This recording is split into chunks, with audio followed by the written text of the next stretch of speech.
All right, Shalom. Shalom. Bear with us. Let's shift the feed real quick and we'll get rolling.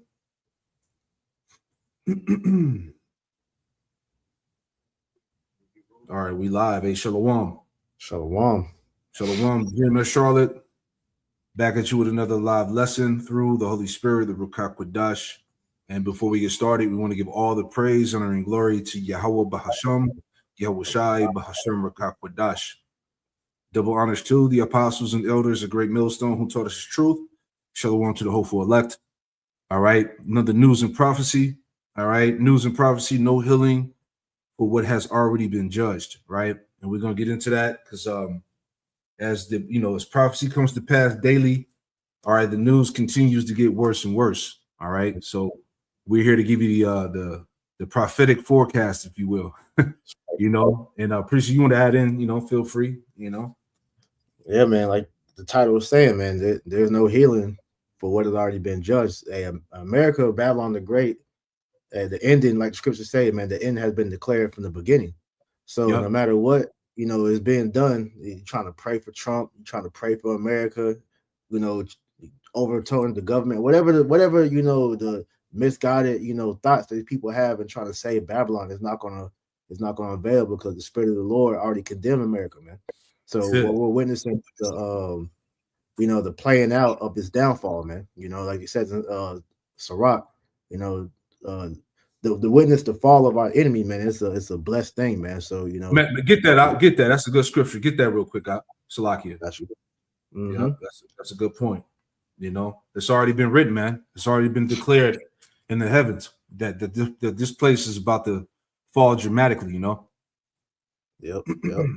This is the book of Sirach, chapter 25, verse 7. It says, "There be 9 things which I have judged in my heart to be happy, and the 10th will I utter with my tongue. A man that have joy of his children, and he that liveth to see the fall of his enemies." Man, and how incredible is that?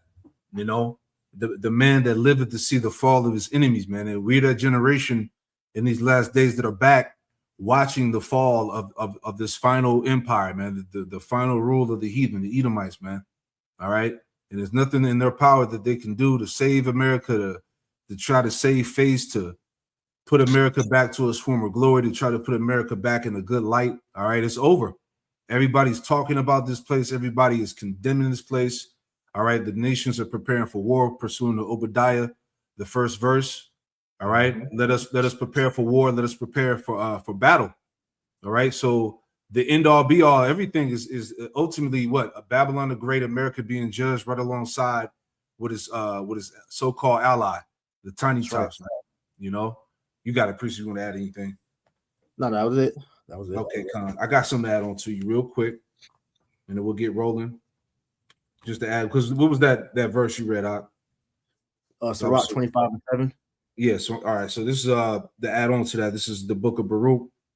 Okay, Baruch 4:25. It says, "My children, suffer patiently the wrath that has come upon you from the Most High. For thy enemy have persecuted thee, but shortly thou shalt see his destruction." Okay, and we are literally seeing the destruction of our enemies now. We're watching it. We're watching this place collapse. We're watching the morale fall. The confidence disappear. Okay, the trust fade away. Okay, it says, "Thou shalt see his destruction and shall tread upon his neck." All right, because we're in the time where the Lord gonna rise Jacob up to put hands on Esau, man, to get busy on these Edomites, man. All right, in this time of Jacob's trouble, these clashes, these civil wars, these things that are getting ready to break loose throughout the streets of Babylon, man. All right, so it's going down. So let's get into it here. Again, news and prophecy, no healing for what has already been judged, right? Cause these are my people, and this is my land. This is what we pray for, and this is God's plan. And these Edomites, man, hey, they ready, man. They ready to take America back, but it's over, man. That's why I wanted to play that video clip real fast. Let's show you how through these fucking Edomites are, man. you know. But that is the add to that point, man. You know, it shows you that Esau has been, you know, put in a trick bag, man. That delusion to really think that you have, you know, the upper hand to be able to take Iran down. It shows you that these Edomites are retarded because they really believe the media of what Trump is telling them, how they're winning that so-called war over there and whatnot, when Iran is kicking ass, man. You know, and everything that's going to lead from this war, you know, after, you know, like the MOTB prophecy and all that comes to pass, is America's doom. So he's saying that these Edomites are saying that they're ready for war. They're not realizing that they're ushering in their demise, man. Yeah, exactly.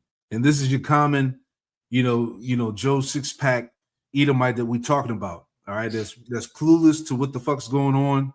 All right, like the old Edomite said in the video I played before. He said he don't care if Trump's a dictator or a tyrant or whatever. He said we still gonna support him, right? So again, these Edomites are done. You know, so let's get into it here. All right, this is a real interesting article, right? Well, this is from independent.co.uk. All right, the headline here says how Trump's army of the religious right is preparing for the apocalypse. Now, we did a video, I want to say, a couple weeks ago on how they, you know, they were pushing the, you know, the whole concept of bringing back Yahushua through this war with Iran. All right, so Trump's closest advisors are letting him know, as we're going to read here, that this conflict in Iran is going to bring back the Messiah, right? Yep. So they're in the spirit of pushing this Christian nationalist, you know, white America spirit. You know, we're always going to be on top, and how everything is leading to the return of so-called Jesus Christ, man. All right. So you see how heavy the spirit is moving right now, man. But anyway. Right. So back in the headline, it says how Trump's army of the religious right is preparing for the apocalypse. Right. It says as the war in Iran spirals dangerously out of control, many of the U.S. president's inner circle view it as a battle foretold in biblical prophecy of the end times. Check that out. So this is what his closest people are telling him. All right, as this war drags on in Iran. Okay, U.S. president's inner circle view it as a battle foretold in biblical prophecy for the end times. Alex Hannaford speaks to Washington insiders to uncover how these extreme beliefs are now at the heart of U.S. policy making. See that? And and since Trump has been back in office, he's been pushing this ideology real strong. You know, that whole "Make America Great," you know, bring America back to being white again, that whole spirit, you know. Yep.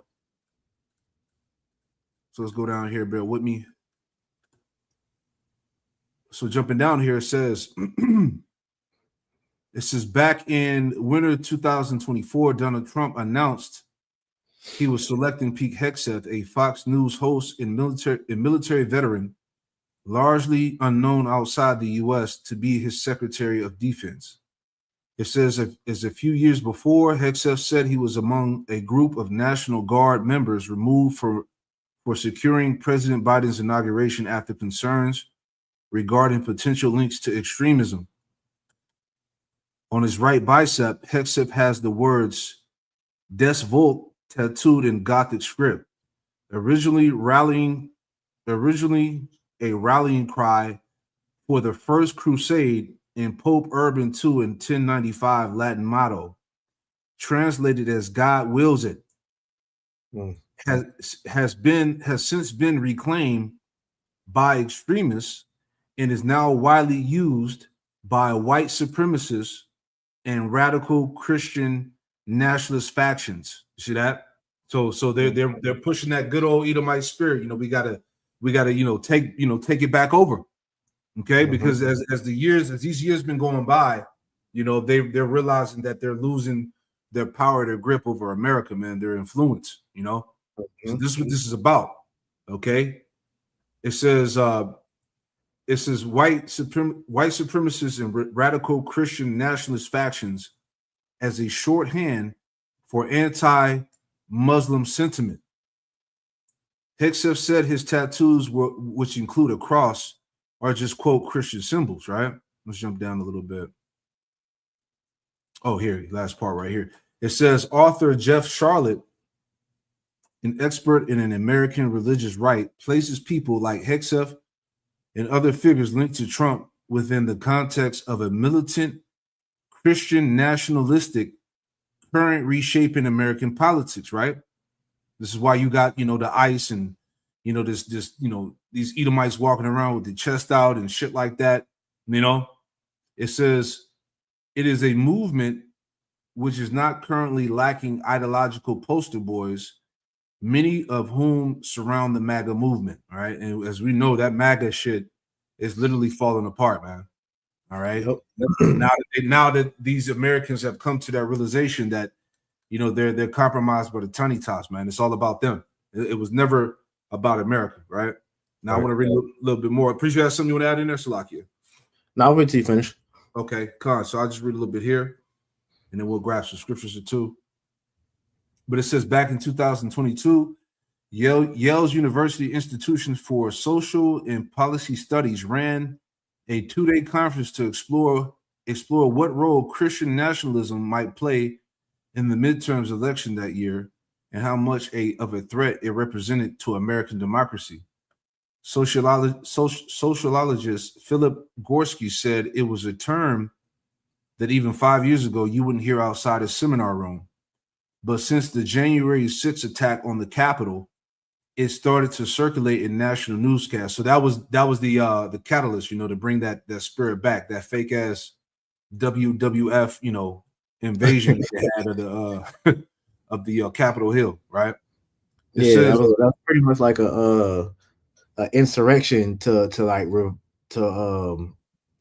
reignite that Edomite spirit that pretty much Biden and leading up until Biden, you had that term like white guilt. Edomites had to pretty much walk with their head down, ashamed of what their history was. So when Trump got in the office that first time, and started raising that spirit back up, and then when that January 6th event happened, that was like the reigniting of that Edomite pride being put back in the earth.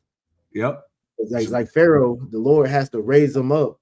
All right. So he's at his epitome of pride, like the scriptures say, pride goes before destruction. Yep. So it's best that Esau goes out, in this fashion rather than, with his head down.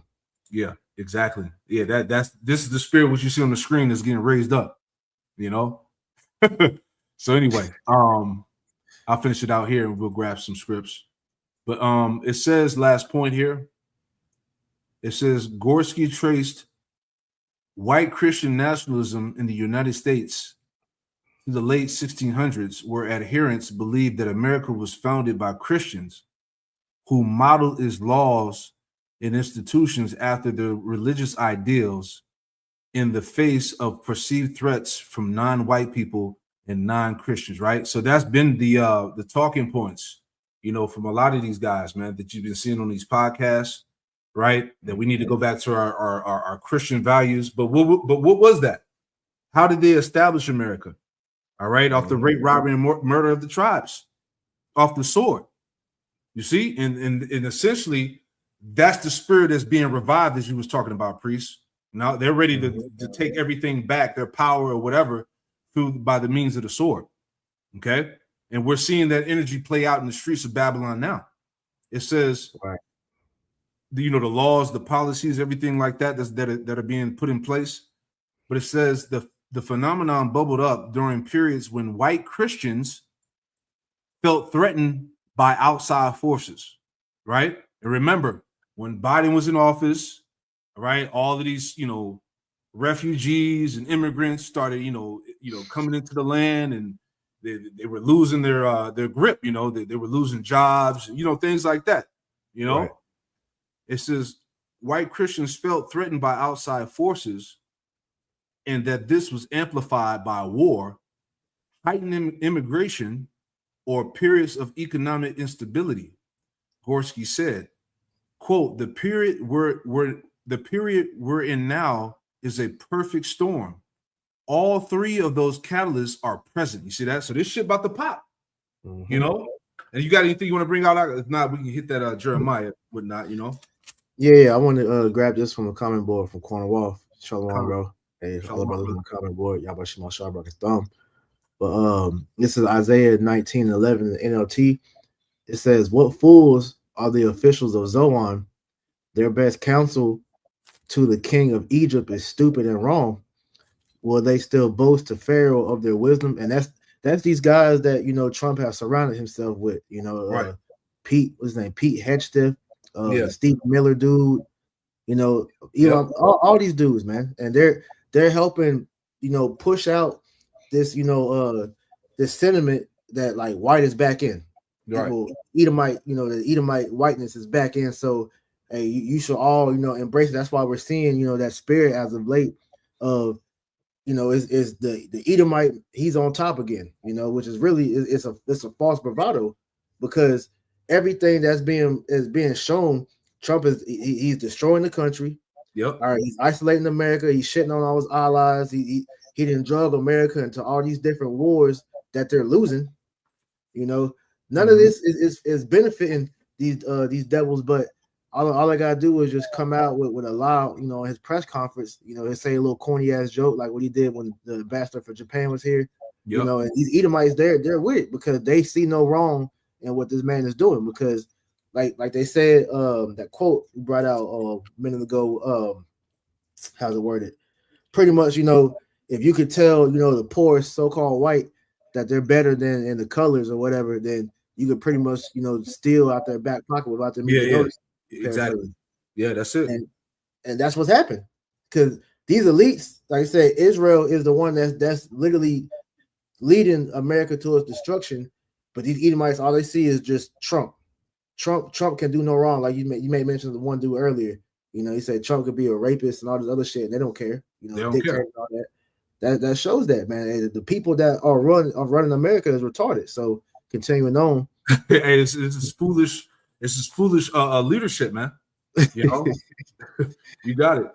It says, "Will they dare brag about their wise ancestors?"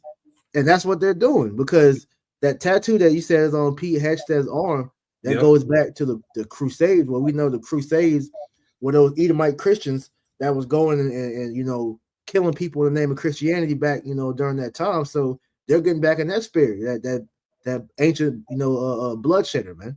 Yeah. It says, "Where are your wise counselors, Pharaoh? Let them tell you what God's plan. Let them tell you what God plans, what the Lord of heaven's army is going to do to Egypt." And that's what's happening now, because they're trying to put off the inevitable. They know, through Project Looking Glass, and more importantly, they know through the prophets being out here that what they're doing is literally leading to their destruction. But because of that pride and the stupidity of what they're doing, they don't even realize that the Most High is leading them to the destruction. So what Pete Hegseth and they're saying, as far as this is the war to bring on Armageddon, they're actually right. But it's not going to be for their benefit, though. That's right. It says, last verse. You got it. That's like, go ahead. No, I was just making a point that the scriptures say that they're wearied in their counsels. I'll get that next. Finish your point. Last verse, verse 13. It says, "The officials of Zoan are fools, and the officials of Memphis are deluded. The leaders of the people have led Egypt astray," and they're leading America to its destruction, man. Hey, hook, line, and sinker. This place is out of here, man.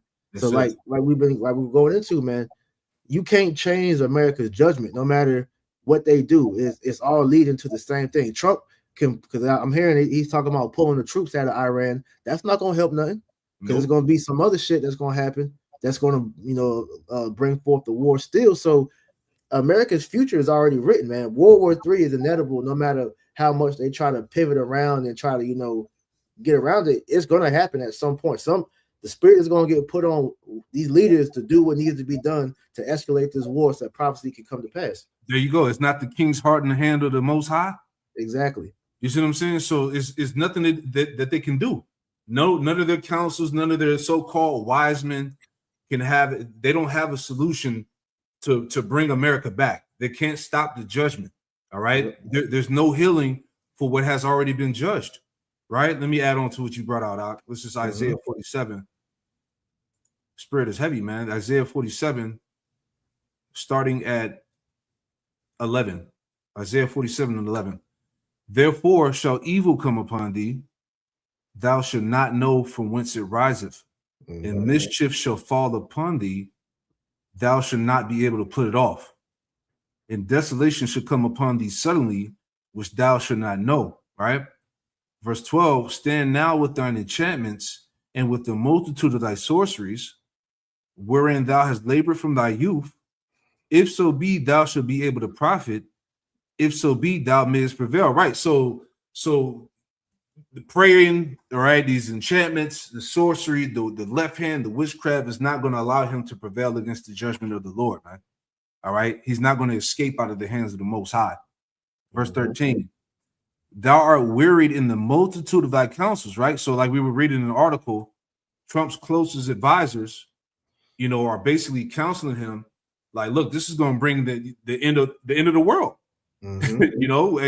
This conflict with Iran is going to bring the return of Jesus back. This is what they're telling him, right? There are wearied in the multitude of thy counsels, let now the astrologers, the stargazers, the monthly prognosticators stand up and save thee from these things that should come to pass. So again, no counsel, no strategy, all right, no meetings, nothing is going to stop the judgment of Yahweh Shem Rashad. All right, nothing is going to offset the hand of prophecy. Verse 14. Behold, they should be a stubble. The fire should burn them. That fire is going to be the nuclear destruction, man, and also from the chariots of the Lord. They should not deliver themselves from the power of the flame. There you go. There should not be a coal to warm at it, nor fire to sit before it. There you go. All right. Let's go back to the reading. I'll get one more. Yeah, you got it, brother. After that, this is Proverbs chapter. Can you put that picture back on the screen, Bible shot with the Trump? Yeah, I got you. This is Proverbs 28 and 9. It says, he that turneth away his ear from hearing the law, even his prayer shall be an abomination. Now we know these Edomites, all right, they have been foregoing the ways of the Lord, because here in Babylon they said that the Bible was supposed to be the law of the land, right? They portray themselves to be Christians. They say all these different things about how they're a God-fearing country and all that, but they don't respect the ways of the Lord. And we know that they're getting this counsel from these left-hand spirits and from Satan. So right. All the praying and everything that they're doing is really, it's really going to turn on them. Right. The Lord ain't hearing that shit. He's not for anything that's advantageous to America. So right. Everything that's being done is really just adding on to your destruction. That's right. Right. So, it's beautiful, because we, as we read earlier, witness the downfall of our enemy. We're literally watching this man spiral, out of control. Like it says, we're watching Lucifer, fall from heaven, because what you just read, those the witchcraft and enchantments that they're all doing is really gonna fail at the end, man. So it's beautiful.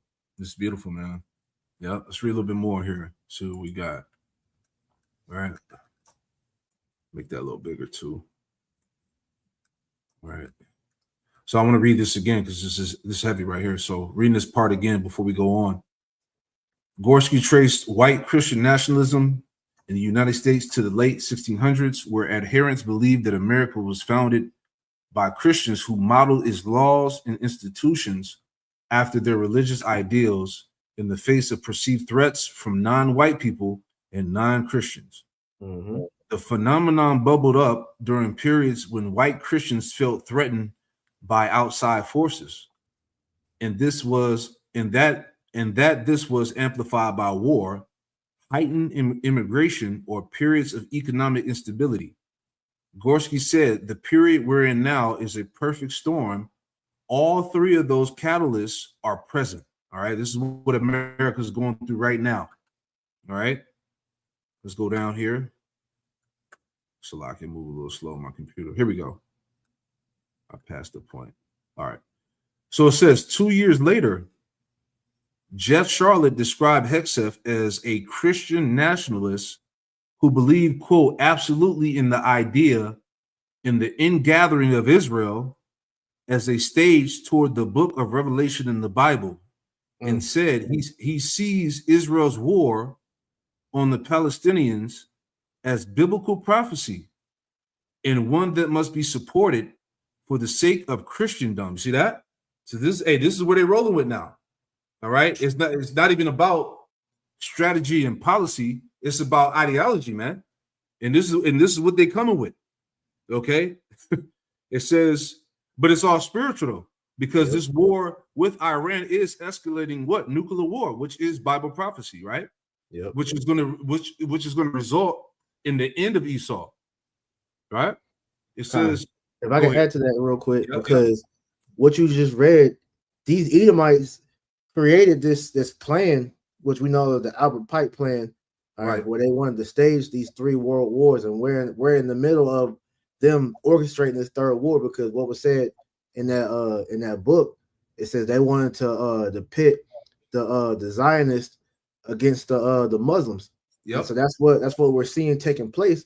But ultimately, that's going into, like you said, that is biblical prophecy, because that's going to escalate to World War III. This is why everything that's going on over there in the so-called Middle East is gearing up to bring forth 2nd Ezra 13, Revelation 19. You know, because when Yahushua returns, he's not, and that's the thing with these devils. These Israelis believe that if they can get the world to hate them, that when the Messiah comes back, he's going to stand on their behalf. Well, we know that that's bullshit, because they're not the chosen people. So how they want to bring forth Yahushua's return, they're really doing it so they can fight against him and take him down. But like I said, there's so many factions within this situation to where they're confused within themselves, because they're at war amongst themselves. Some think that, you know, the Messiah's for them. Some think that, you know, that they're going to be able to take him down. So it's nothing but confusion, but it's all biblical prophecy, because the Lord, he's about to center Esau, you know, for the taking. He's about to get checkmated.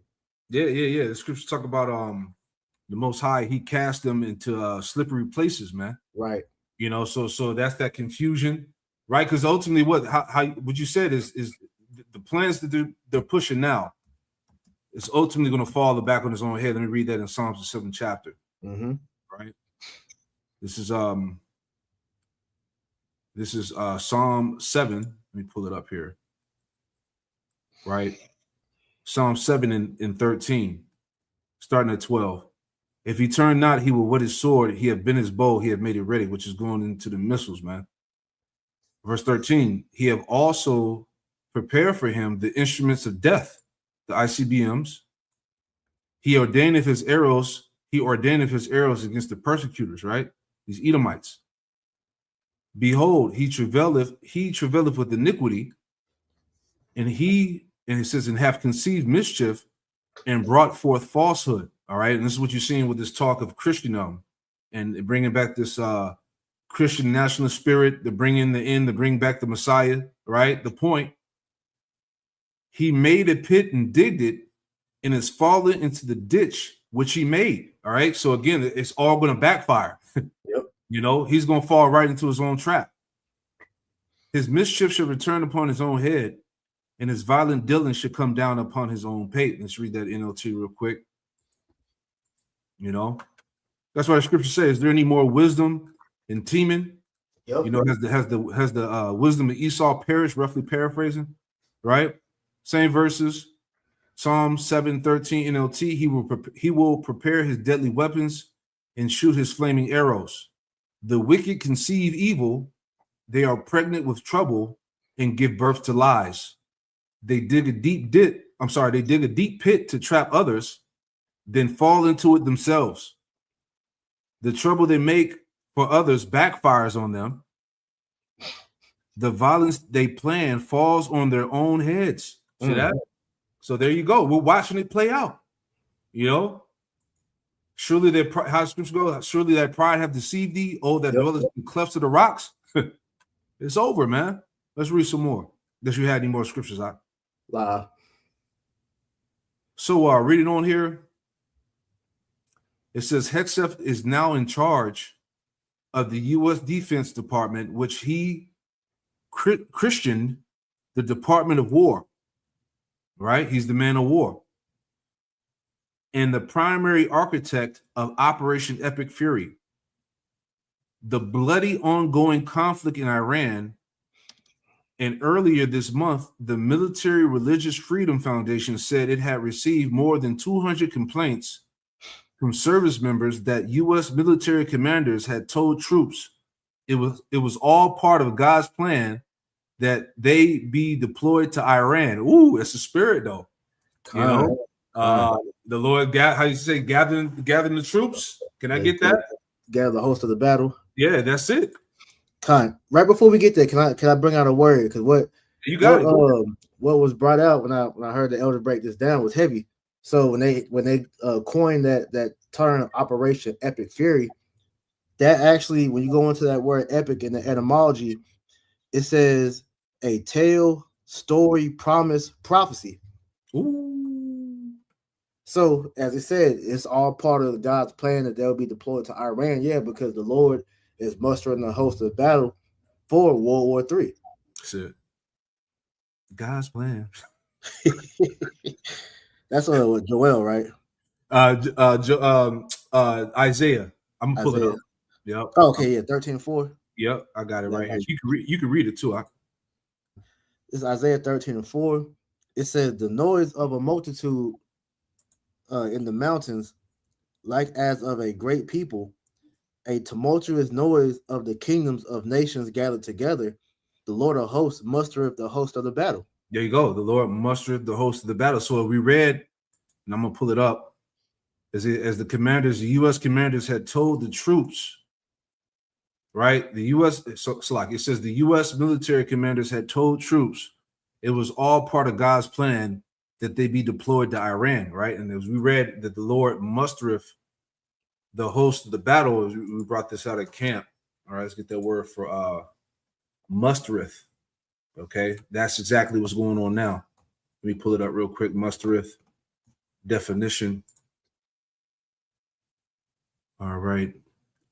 It says here, all right, we're on BibleHub.com. The word mustereth.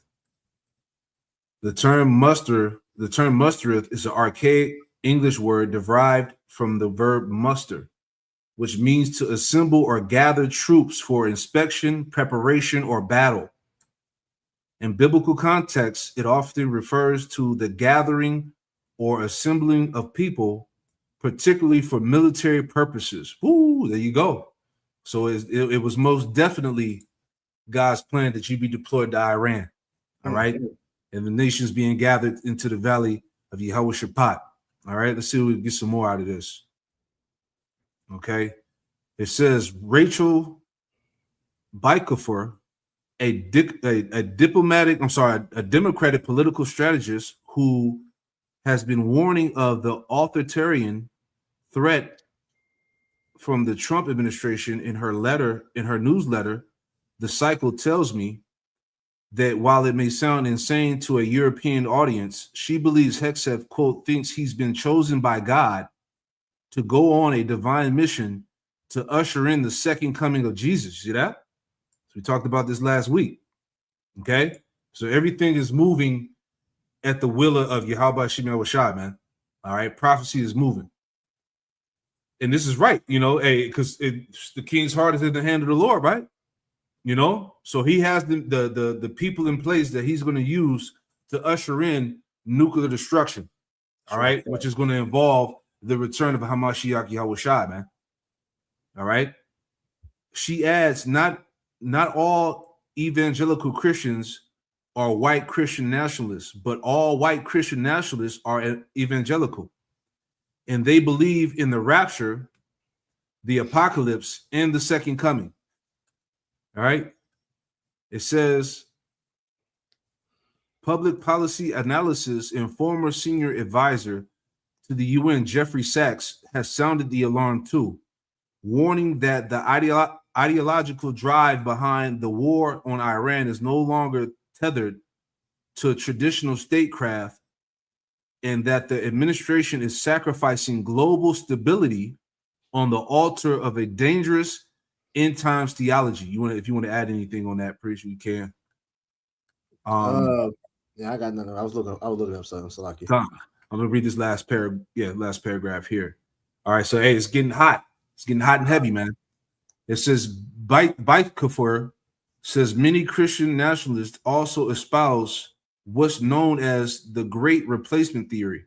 The Great Replacement Theory, a white supremacist conspiracy that falsely alleges a deliberate globalist plot to diminish the political power and cultural dominance of white populations through mass non-white immigration and falling birth rates, right? And the in the small hats, they're behind that.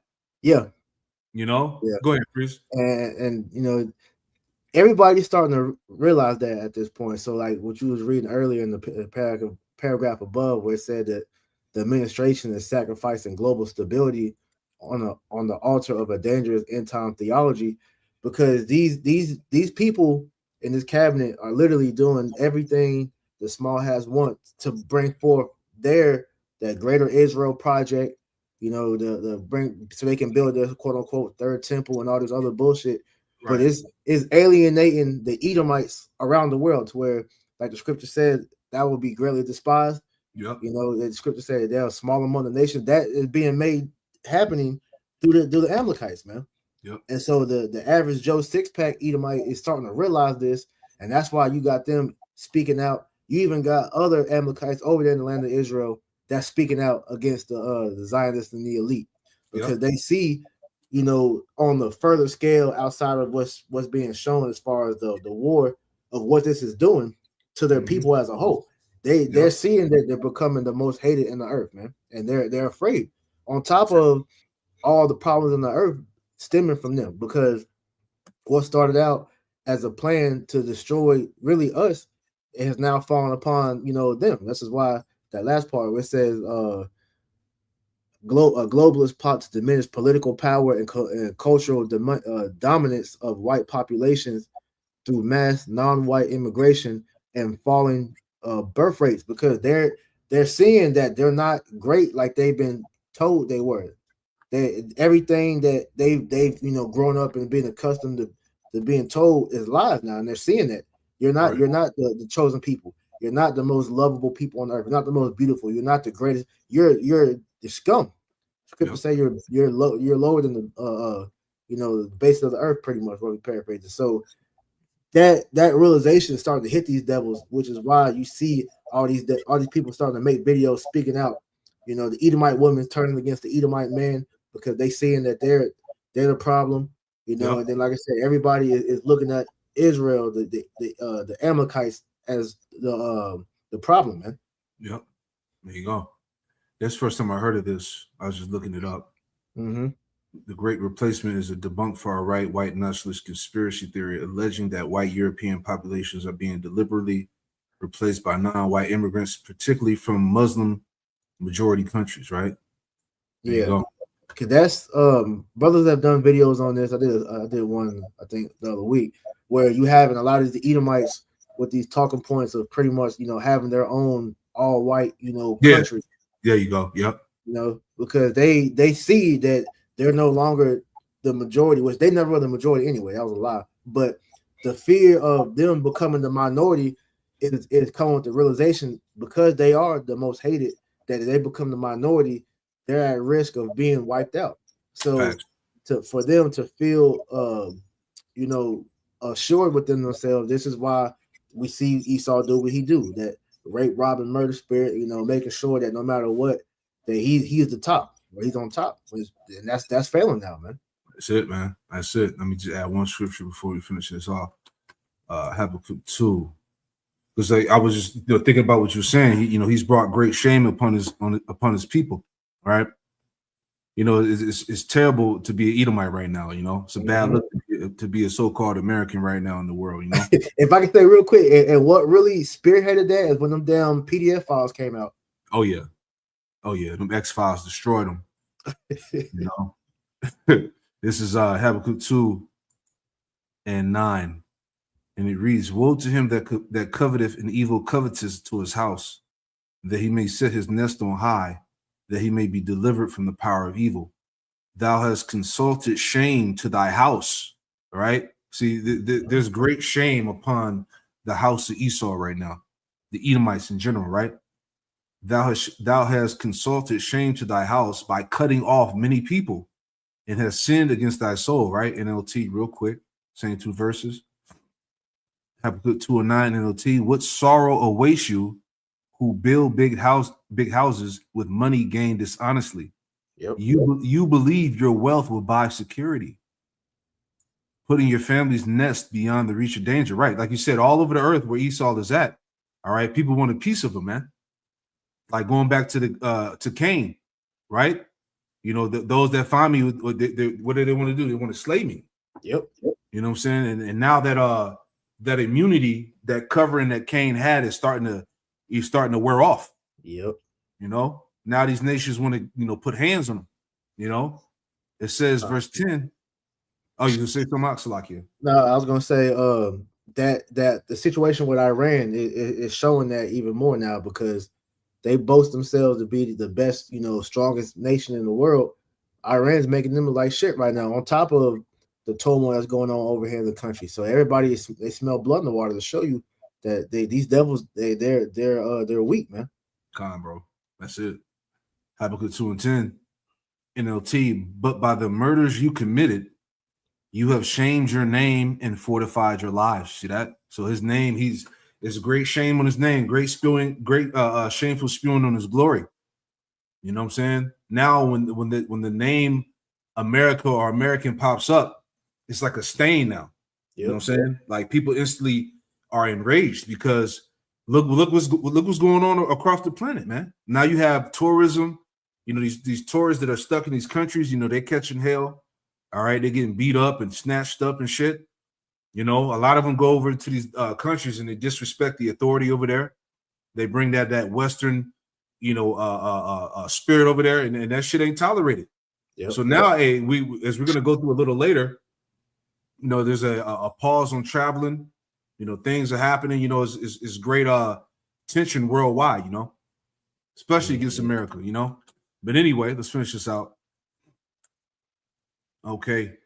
Yeah, so it says right here, it says what used to be seen as a fringe crackpot theory is now being taken seriously by many shaping government policy, right? So this is in the forefront of government policy, man. All right. These so-called religious views, this ideology that it's all part of God's plan, you know, this deployment to Iran to bring back the Messiah. You know, Pete Hegseth was chosen right here, right? Chosen by God to go on a divine mission to usher in the second coming of Jesus. This is part of government policy, man. All right. So this shows you how hard, you know, the scriptures are hitting, man, how prophecy is speaking. That's why I wanted to go through that. You know, they're preparing Trump's religious army of the right is preparing for the apocalypse. All right. Mm-hmm. So what do you got to say about that? You know? So anyway, you got anything else you want to add in there before we move on out? All right, cool. So yeah, so moving on here, right? Because it's a wrap, Jack. So this is from study finds real fast. It says 19 million Americans have seriously thought about shooting someone. National survey says, right? I'm just going to read the bullet points. Hold that in Matthew's out there. Love of many. Yep. All right. So it says, and I just read these points. We're not going to read the whole paragraph or the whole article. It says, research shows that only a gun and political affiliation has no link to harboring the virus. A national survey of more than 7,000 U.S. adults suggests that roughly 19.3 million Americans have seriously thought about shooting another person at some point in their lives, with about 8.5 million reporting those thoughts in just the past year. It says nearly these thoughts didn't own or access a gun, pointing to the need for prevention strategies that go beyond existing gun owners. Men, younger adults, Black Americans, and urban residents were among the groups most likely to report these thoughts. While gun ownership and political affiliation showed no meaningful connection, about 4 million people who had thoughts of shooting someone told another person a disclosure researchers say could serve as a critical intervention point, especially states with red flag laws. All right, so hey, people are angry as fuck, man.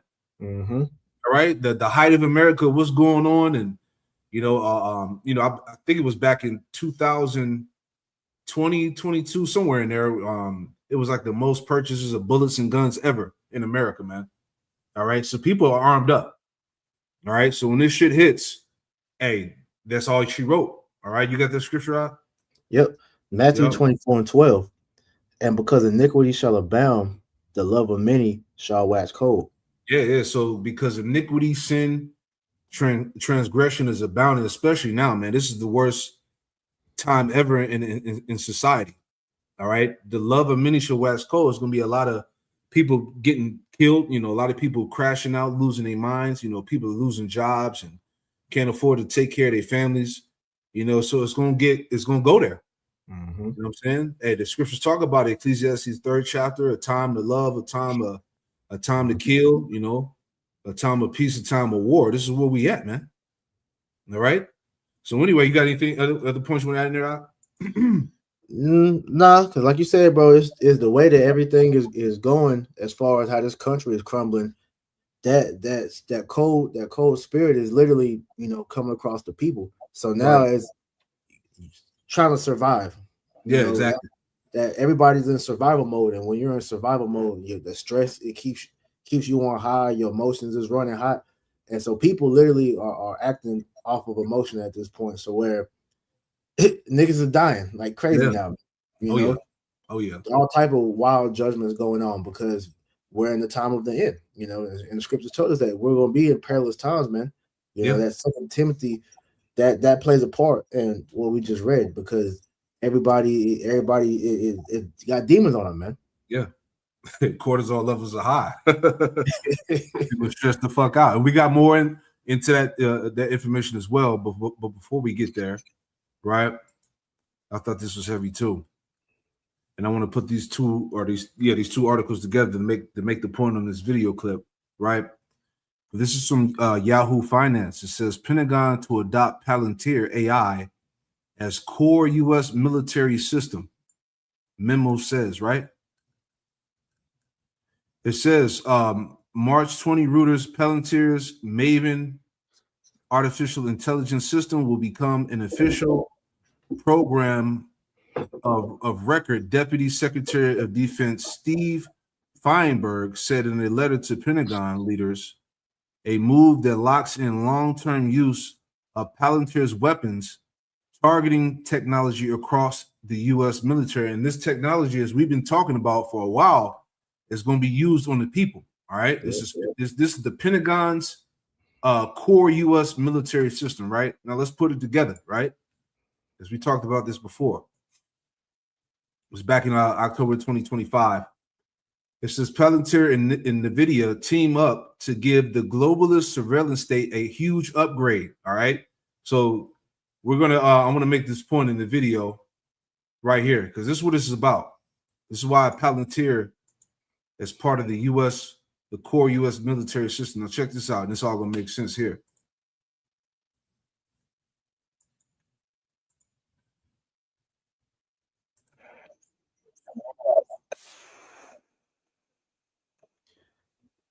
Yeah, like the sound is bugging out.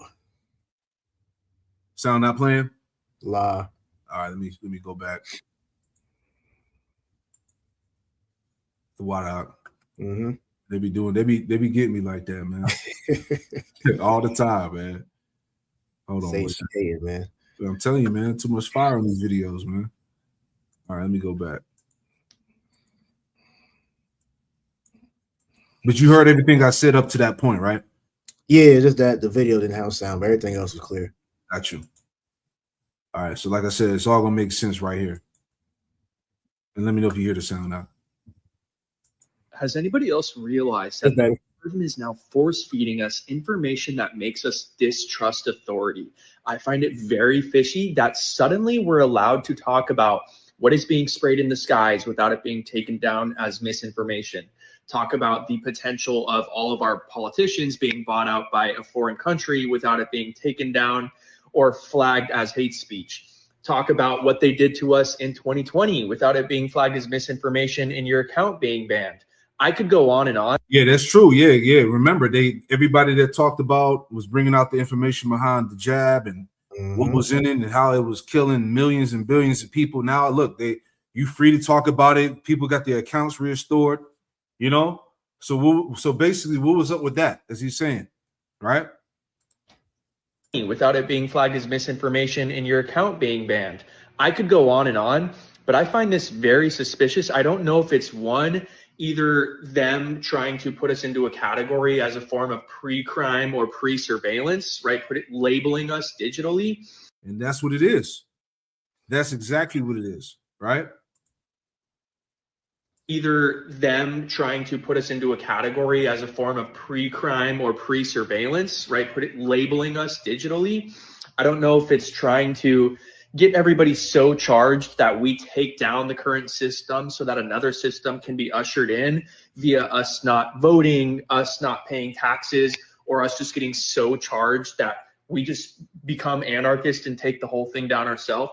I'm really curious, why do you guys think that the system and the algorithm is currently pushing content that makes us distrust authority? Epstein was another huge wave of this, which went mainstream. Why is this suddenly allowed to be discussed? See, so it all makes sense. All right. So going back to what we just showed you in these two articles, this is why Palantir is the core U.S. military system. All right, because they're gonna have everybody categorized off their beliefs. All right, what you post online, how you feel, everything, man. They know everything. They got it all categorized, man. Right? Go ahead, Priest. And then I got 2 points to add on to that, because number one, what they're doing, what the dude was saying is they're trying to rile the people up so that they can revolt, so that they can have a reason to enact martial law. Right. It's been a thing that I've been seeing a lot on social media. It's a phrase. It's like, we're not mad enough. And this is why everything that Esau has been putting out there, you know, they're letting everything be known of what they're doing, because they want the people to see that the government isn't helping them. It's not for them. So that anarchist spirit is being bred in the earth, which is why they're not really striking nobody anymore. They're allowing people to say what they want to say. The demonetization, cancel culture, all that shit they did away with, because like you said, they want to categorize everybody to make it to where they know who to come after whenever all this shit is put into play. I got 2 precepts for you. Got it. Revelation 12:10, and I heard a loud voice saying in heaven, now has come salvation and strength and the kingdom of our power and the power of his Hamashiach. For the accuser of our brethren is cast down, which accused them before our power day and night. Yeah, this is the accuser, man. Okay, so like this Edomite, what he was saying, it was a good question, because why are all these topics just free to talk about? Years ago, when we were doing lessons and exposing these things, videos were being taken down, our channels were being taken down, right? Brothers had to have like 3 backup channels. So all of a sudden now, are we just free to just, bring out the horrific details of the X-Files and what's going on, the corruption in the government, what really happened behind the C-19, all right? Because it's way bigger than what they're actually telling you.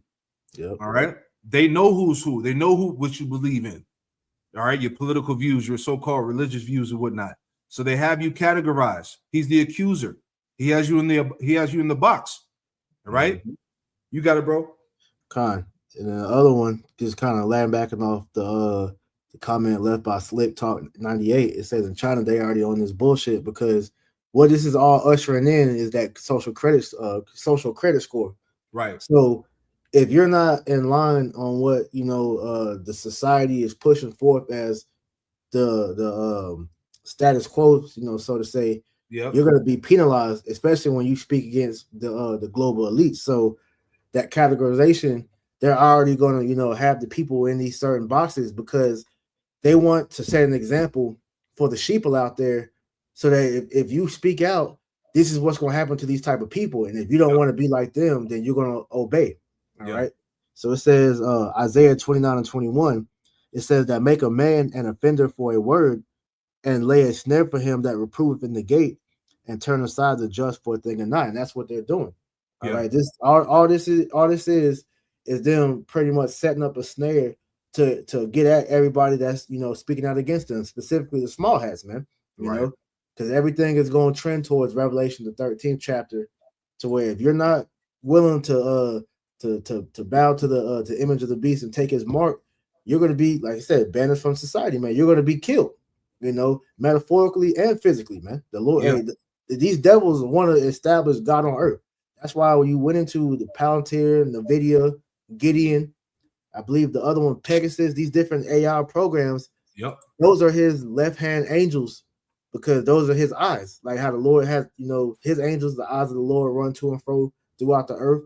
Well, that's going to be his left-hand eyes, this AI, and it's going to be governed by this technology to be able to determine who is fit being in society, who isn't, because there's not going to be a government ran by men in the new order. It's going to be AI, because AI is Esau's God.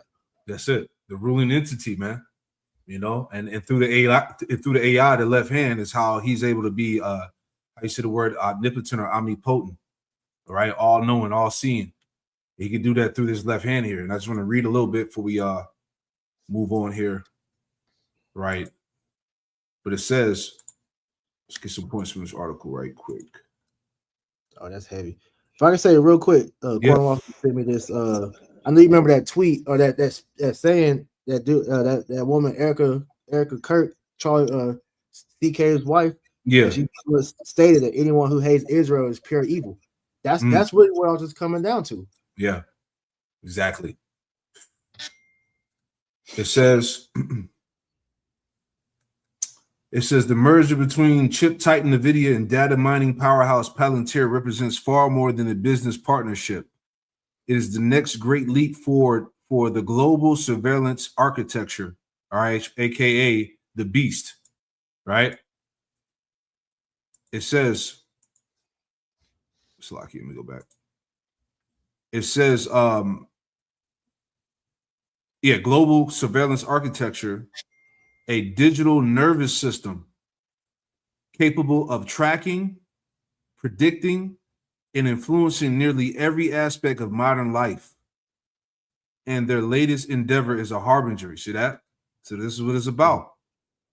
It says, on paper, the two companies are collaborating to create an integrated technology stack for operational AI. In reality, this is the fusion of the world's most powerful hardware with one of the most intrusive software ecosystems ever designed.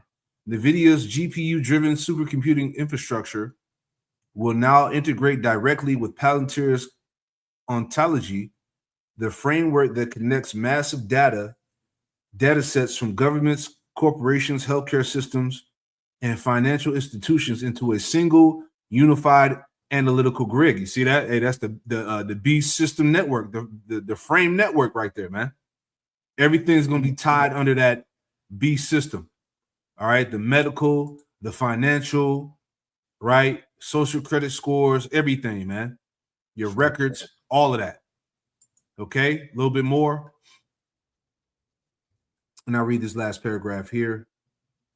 It says, Palantir, originally funded by the CIA's venture arm In-Q-Tel, built its empire on data fusion.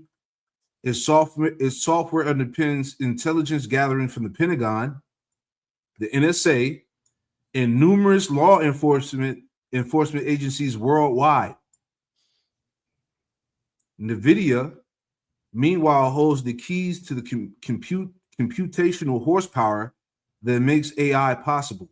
Together, they're creating what could be described as a living digital organism, a constantly learning, constantly adapting system with the ability to analyze and act upon vast streams of information in real time, man.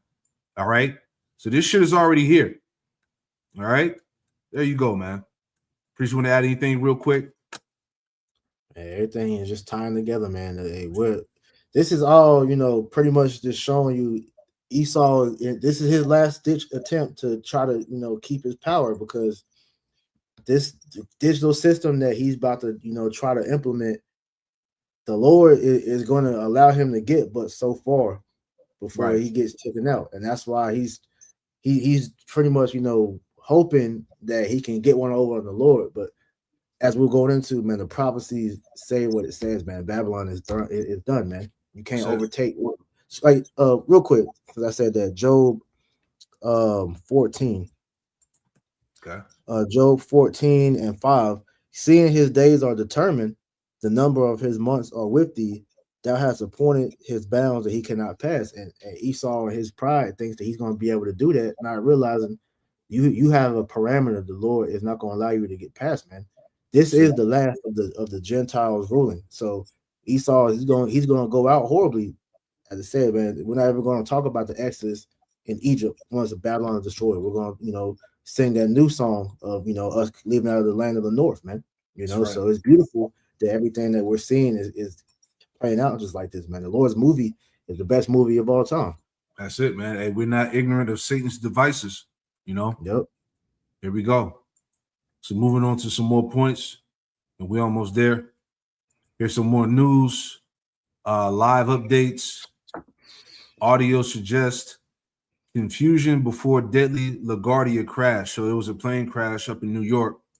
All right. It says a collision between an Air Canada jet and a fire truck killed the plane's 2 pilots and injured dozens of people. Audio from the tower indicated that an air traffic controller appeared to be distracted by an earlier incident. All right. Let's play this video. All right. A lot of shit is happening. Travel turmoil across the country. We begin tonight with growing travel chaos coast to coast and a new extraordinary move from President Trump, ordering federal immigration agents to step in at the nation's airports as early as tomorrow.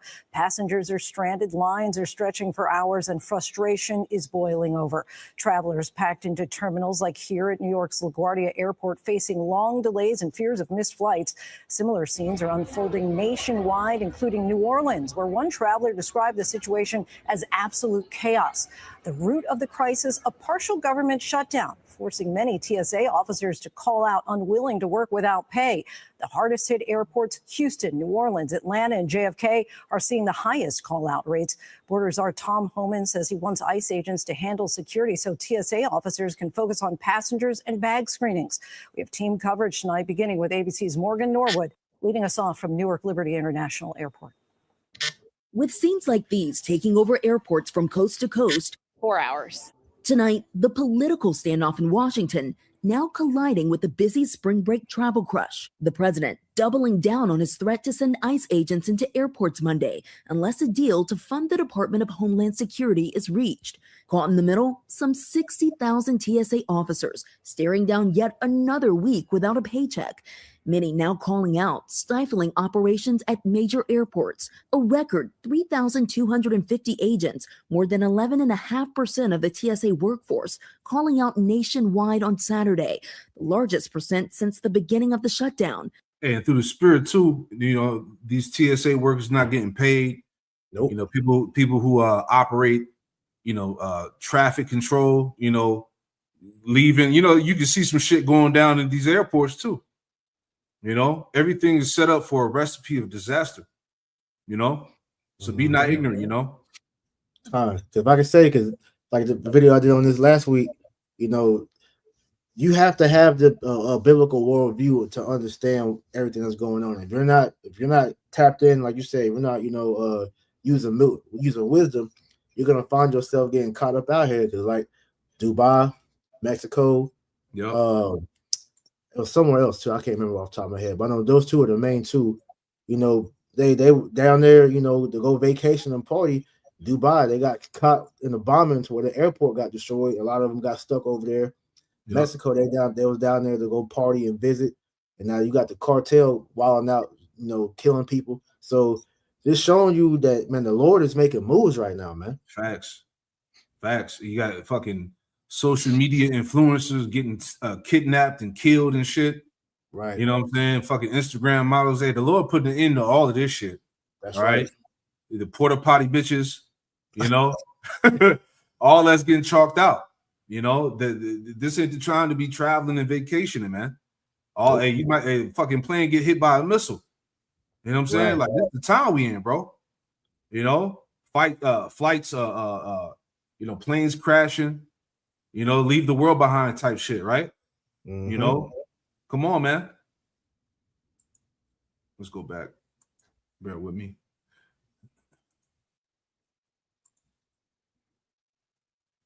Places like Houston, New Orleans, Atlanta, and JFK with call-out rates between 30 and 40%.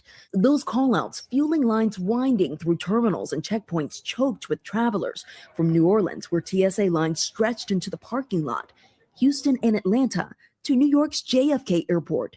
But despite the frustration, passengers I spoke with at Newark Airport say ICE isn't the answer. I think getting our TSA agents back to work is what would make the difference. The president's threat also raising. Yo, they're gonna have ICE agents checking you in at the airport, man.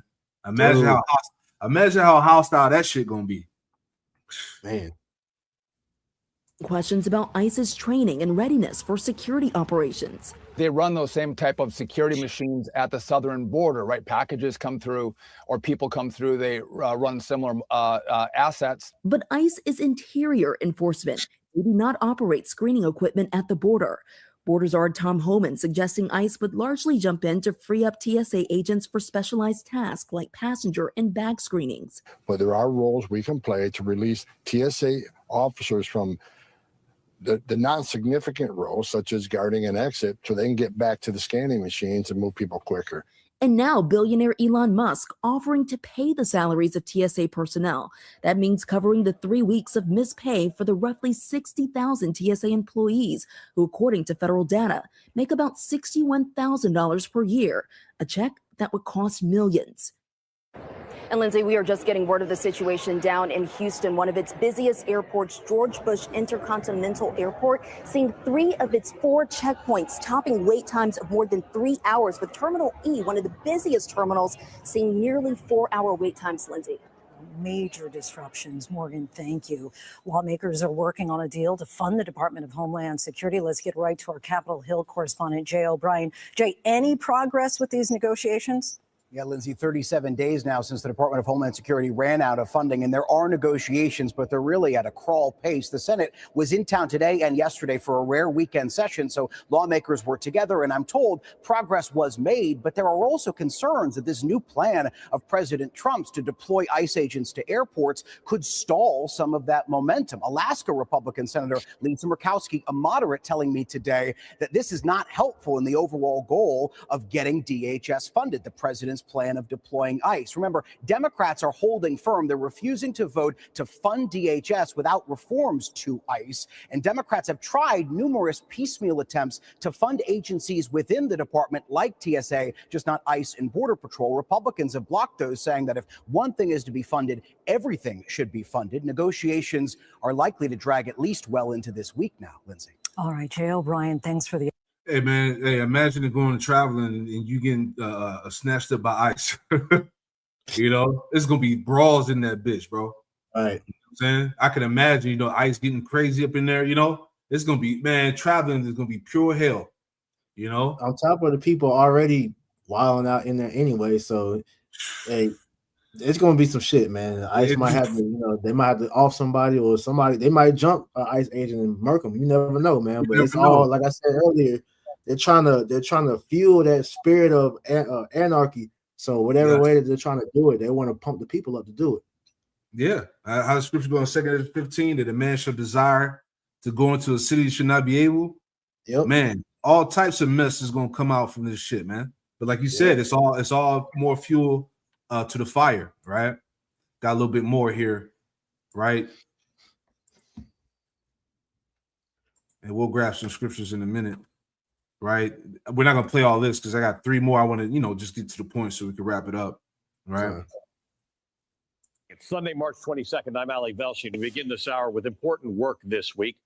Mark this on your calendar. Next Saturday, March 28th, will be the next No Kings protest. It'll be the 3rd time that the No Kings Coalition has organized a nationwide day of action. This one inspired by the federal government's violent and deadly immigration crackdown in Minnesota earlier this year, which is why No Kings organizers chose St. Paul, which is Minnesota's capital, as the site of its national flagship event this time around.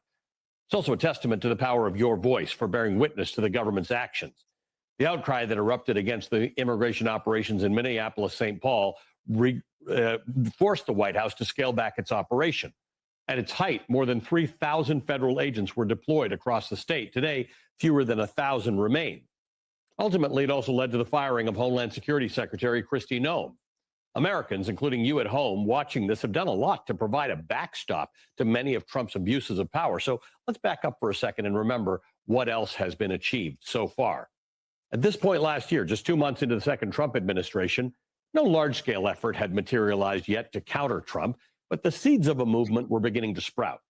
Small clusters of people around the country were getting together to protest the anti-democratic actions that Donald Trump had promised to take and had started to take upon his return to power.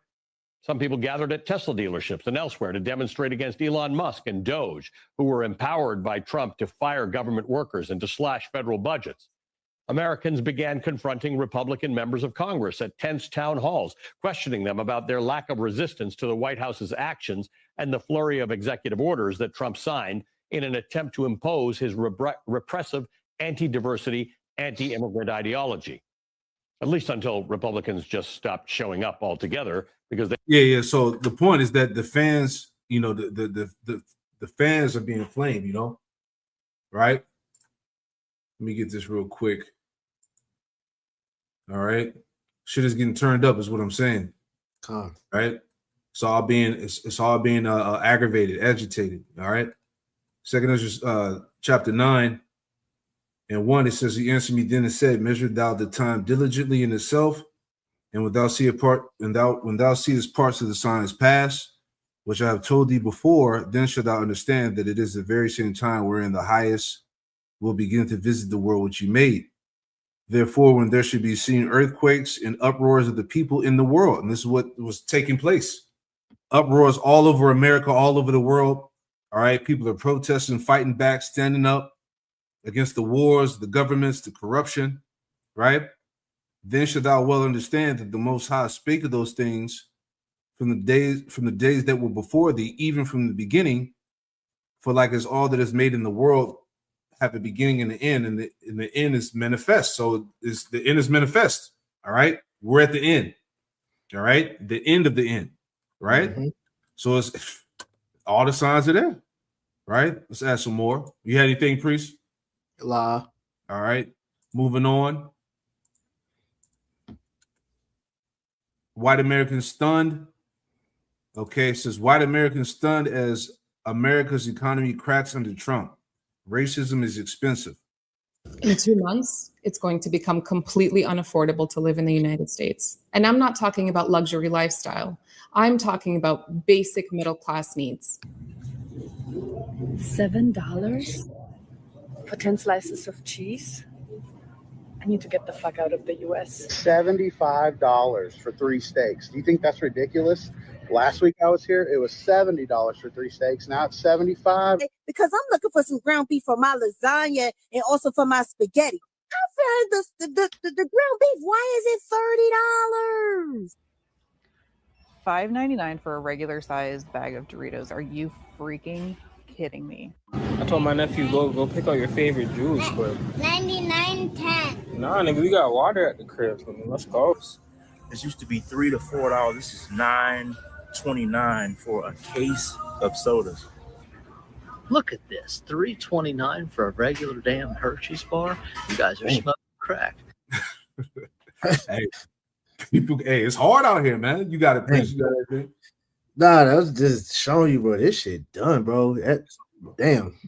Mm-hmm. Hey, they were full in second Ezra 16. The scripture said the vegetables was cheap. Yep. That shit ain't. Hey, they see they ain't sweet no more, man. They ain't sweet no more, man. Yep. This economy is so bad. $33 for toilet paper? We can't even afford to shit. Welcome to another episode of FAFO, where I bring you stories of MAGA voters who have entered the find out phase of their vote. Bree on Facebook writes the following: I supported him in the beginning, but now I'm livid. How is this making America great again when us families are going to now have to figure out how to keep gas in our vehicles to get to work and affording to keep food on the table? On Instagram, this Hey, I'll hold second Ezra 15, starting at 14 real quick. Yep. All right. I just want to get to this one. All right. Same concept, right? You know, most people are one check away from being homeless. Yep. Whoa, it's a beautiful day to do these reactions, man. Like it before you light it, hit the sub before you hit the bud, join the team before you hit the green, and most importantly, Hype me up. I need them. Hype me up. I need them. I need them like a crackhead need a pipe, y'all. Living paycheck to paycheck. Y'all read the title. Let's get into this. I just paid my rent, right? Ooh, and I'm so happy I got my rent paid. that's a beautiful thing. But for some reason, I still have an unsettling feeling, and I think it's because I used my whole check to pay my rent. Yeah, that'll Now do I have to go 2 more weeks without money, and my phone bill is due tomorrow. Damn. Mm. You see what I'm saying here? You see what I'm trying to get at No, here? I see. I'm picking up what you're putting down. That is the true definition of living from paycheck to paycheck. Yep. Like, I just literally pay bills. I wonder how much your rent is, though. I can't do anything else. I can't even buy me a bottle if I wanted to. Like, and I'm trying to figure out, I know how it got like this because it seems like a lot of places have stopped paying their employees. Like, my job doesn't pay me overtime anymore. Like, I literally went from being able to make up to $2,000 to now I can barely make $1,000. So they cut her shit in half. I can make over $1,000. I'm not saying but it's at the cost of overworking myself. And I'm I'm not going to keep overworking myself just for a little $1,500, $1,600 check. I'm not doing that. Well, what's the alternative? And I'm honestly very baffled at the amount of money that we make for the amount of work that we do. What do you do? I still haven't heard back from the other job. They keep telling me I'm still trying to get cleared. And I'm like, how? When I should already be in the system. I literally work for your sister company. But yeah, that's crazy. Yeah. I can't even bask in the moment of knowing that I paid my rent because one, I had to use 4 different loan apps. That's what I did when I got this apartment. I used loan apps because I was still short from paying the move-in fee in the first month's rent. Damn. So I have to wait till my pay bills back up to pay those back. And Bro, everything through, man. Man. Everything is through. All right. Get that real quick. 2 Esdras 15:14 up. 2 Esdras chapter 15 and verse 14. Woe to the world and them that dwell therein. For the sword and the destruction draweth nigh, and one people shall stand up and fight against another, and swords in their hands. So we getting ready to see this on the high level, man. All right. At some point, enough is going to be enough. All right. Eventually, people are going to stand up and to come against the system. All right. People are already crashing out. They're crying. They're ready to give up on life and shit. You know. So these things are getting ready to play out. Go ahead, Op. For there shall be sedition among men and invading one another.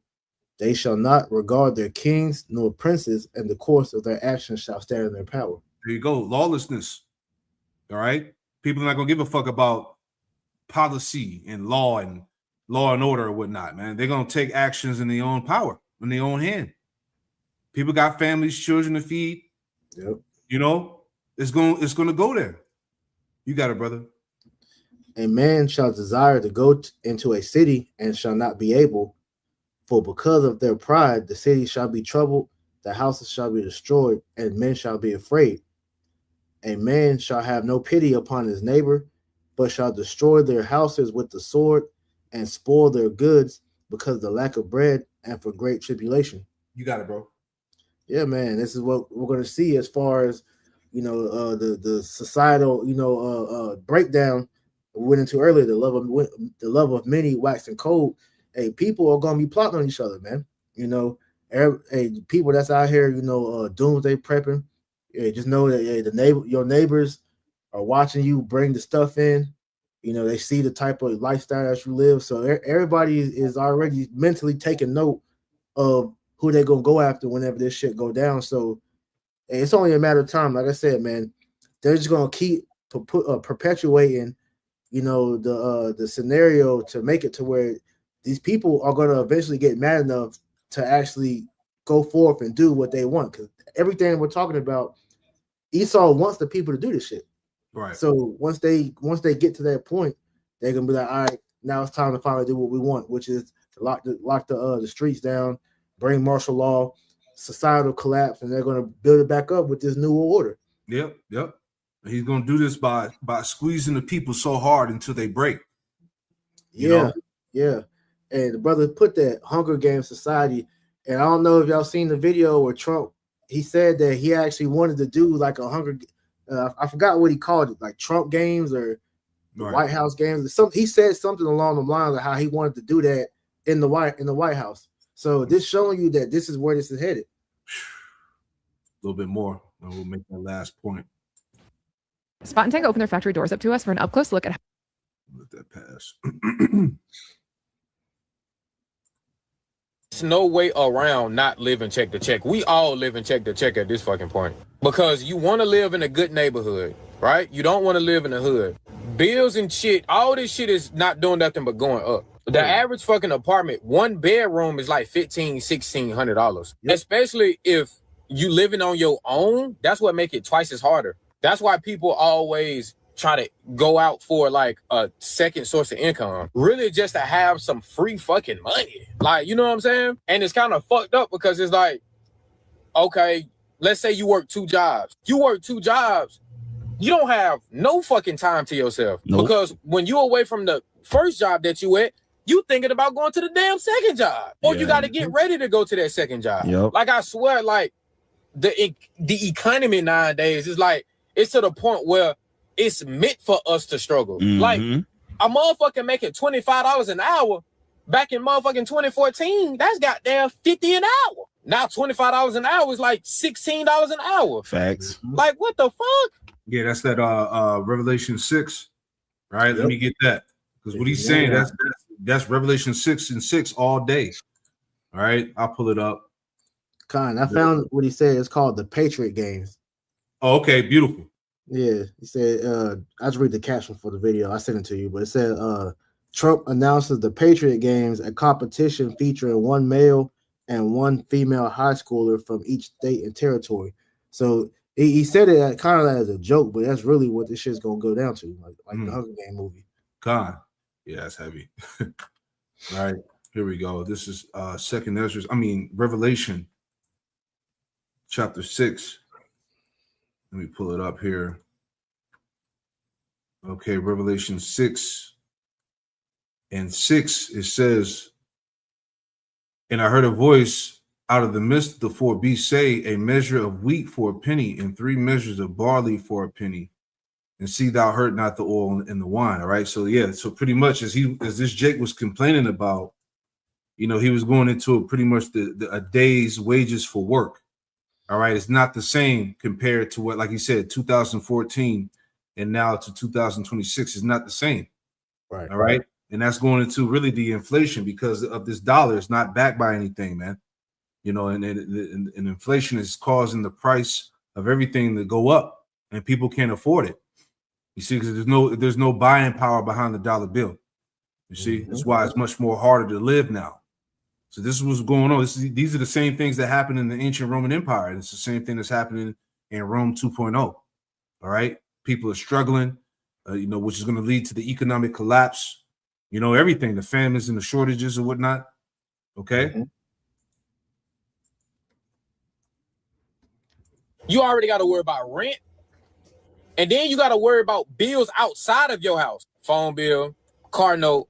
And it's a law to have insurance. And that ain't even half of the bills that majority of us got. That's why it'd be so hard to, save money and fucking just maintain a good living at least. I get it. You got to work without looking at the clock, but god damn.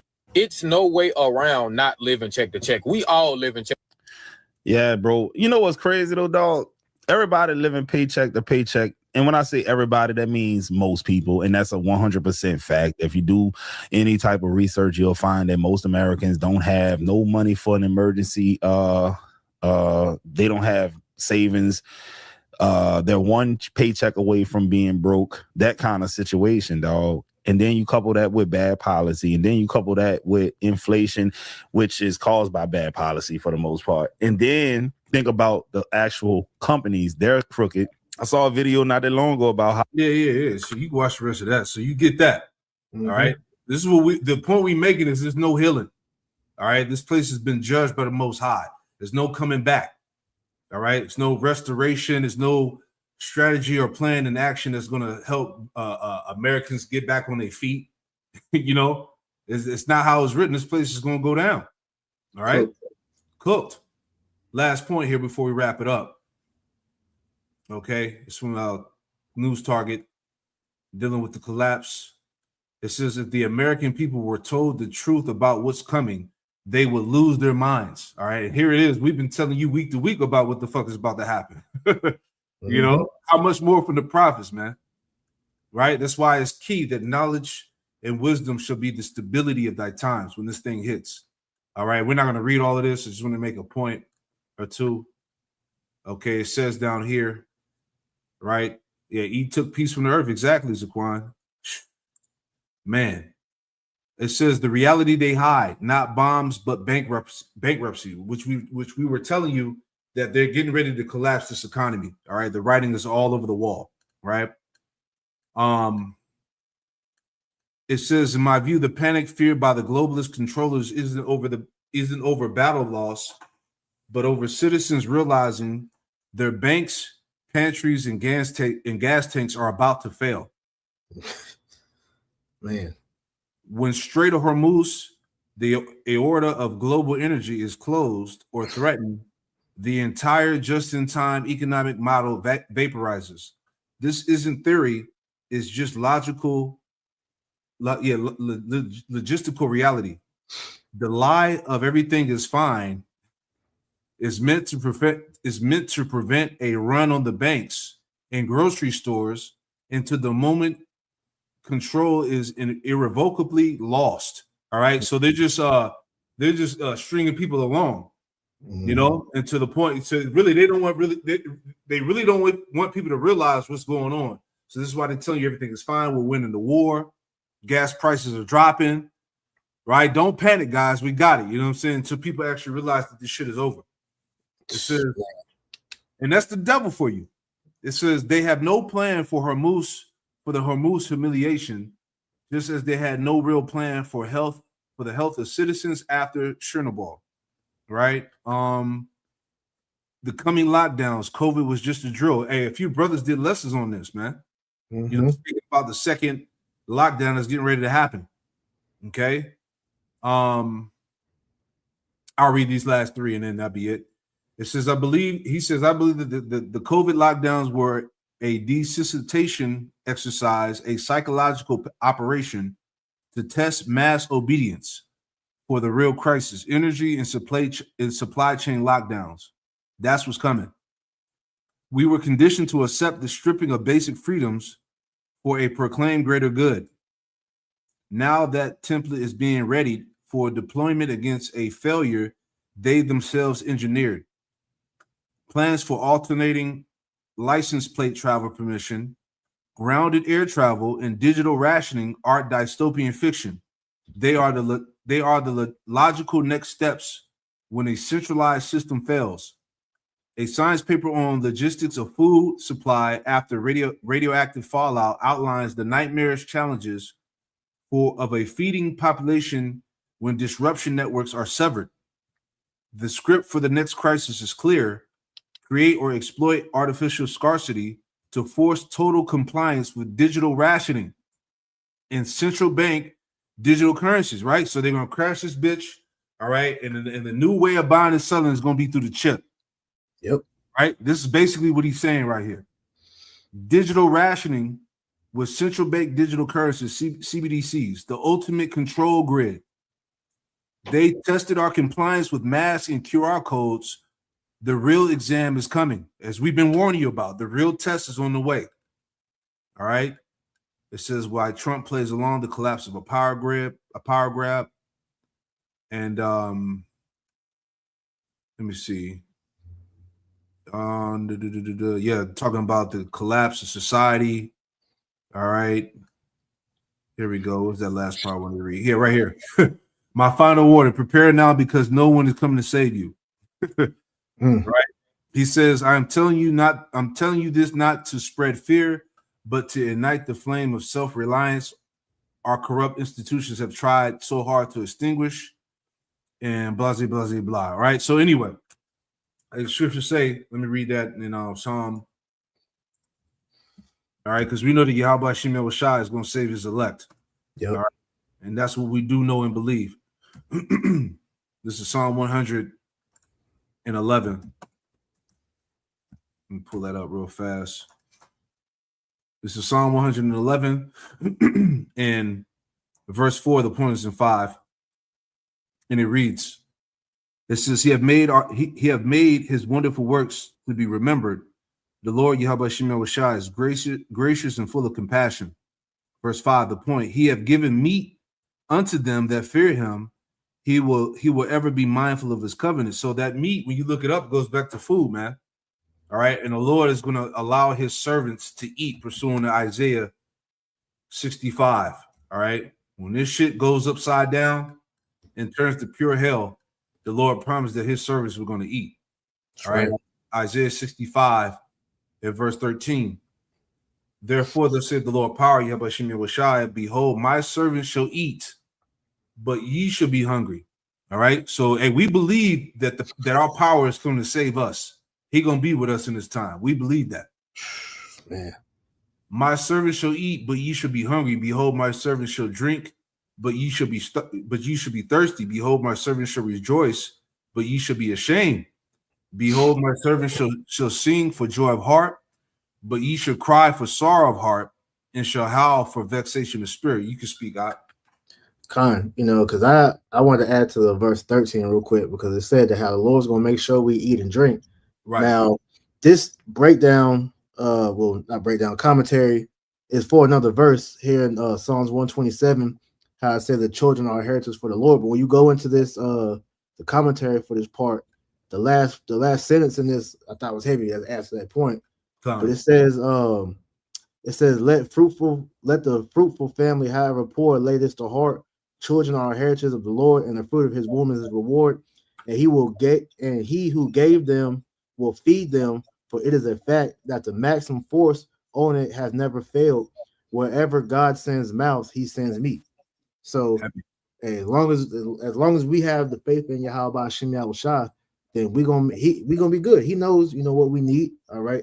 Yep. So we're not much better than sparrows, and he clothes and feeds them. So we're the Lord's servants, man. Mm-hmm. Esau wants to control the narrative that he's God, that he controls who lives and who dies. And really, no, nigga, you're just a pawn. The Lord is using you as judgment, for the wicked. That's why Sirach 39 tells us that the things that's essential for man's life, they're made good for the godly. But let me get it real quick. I don't want to butcher that last one. Yeah, because he weaponized food. He weaponized food. He weaponized the air. He weaponized every goddamn thing, man. This is Sirach 38 and damn, I just had it. Hold on. No, take your time, bro. 39. Sorry, 39 and verse 26. I'll start at 25. It says, for the good are good things created from the beginning, so evil things for sinners. The principal things for the whole use of man's life are water, fire, iron, and salt, flour of wheat, honey, milk, and the blood of the grape, and oil and clothing.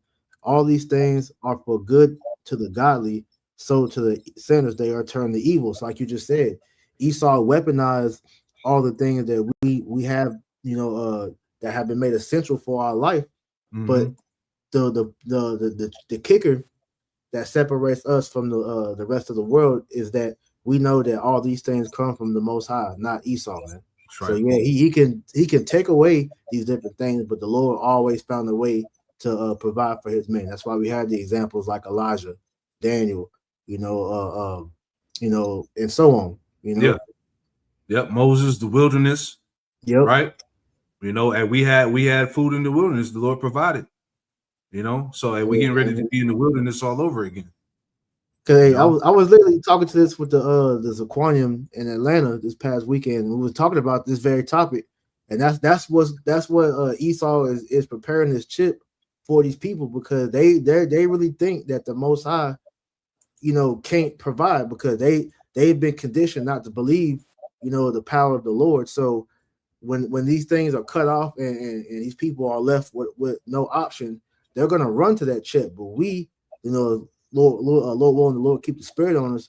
We know that the Most High is capable of anything. That's why the scripture says there's nothing impossible with the Lord, man. The Lord literally created manna from heaven. Angels' food that literally just came down. Quails gave us water out of the rock of Horeb, man. The miracles the Lord has prepared for us, we're gonna get those again, man. That's right. One meal that we eat might last us a week. We don't know. That's right. We don't know what the power of the Lord is able to do, man. He could double, the elder in Dallas at the testimony, and the Lord doubled the cookie, So come on, man. Right. This is the beauty of the spirit, man. That's right, bro. Fuck Esau, man. You ain't in control of nothing. That's right. That's right. And the things that were written aforetime were written for our learning. All right. That's right. So we have the hope, man. We believe. So that's pretty much it. Not to be too long-winded, but yeah, man. Hey, it's pretty much a wrap. All right, no healing for what has already been judged, man. All right, Trump is not saving his place. He's not saving his place. No solution. No answer, man. Nothing but judgment from Yahweh Shem Yahweh, man. And that's it. That's right. So hey, we'll leave it like that. Preacher, gonna close it. So with that, Lord willing, you was edified. So we're gonna close it out by giving all honor, praise, and glory to Yahweh, Bahashem, Yahweh Shai, Bahashem, Rachah Quadash. Double honors to our apostles and elders of Great Millstone that taught us the truth and that rule well. And peace and salutation to the elect. Until next time, we say shalom. Shalom. Beautiful, bro.